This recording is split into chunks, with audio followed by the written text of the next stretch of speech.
મુશળધાર વરસાદ વરસ્યાને એક મહિનાનો સમય વીત્યો છતાં પણ વાવ થરાદમાં ખેતરો બેટમાં જ ફેરવાયેલા છે।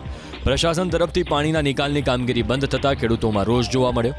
નાગલા, ખાનપુર અને દોડ ગામના ખેડૂતોએ આજે કલેક્ટર કચેરી પર પહોંચીને વરસાદી પાણીના નિકાલની માંગ સાથે આવેદનપત્ર પાઠવ્યું। ત્રણેય ગામના ખેડૂતોએ કલેક્ટરને આવેદનપત્ર આપીને કાયમી પાણીના નિકાલની માંગ કરી।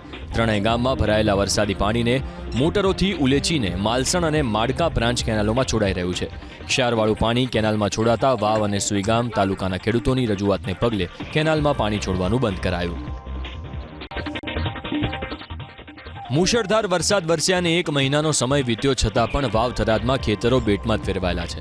પ્રશાસન તરફથી પાણીના નિકાલની કામગીરી બંધ થતાં ખેડૂતોમાં રોષ જોવા મળ્યો। નાગલા, ખાનપુર અને દોડ ગામના ખેડૂતોએ આજે કલેક્ટર કચેરી પર પહોંચીને વરસાદી પાણીના નિકાલની માંગ સાથે આવેદનપત્ર પાઠવ્યું।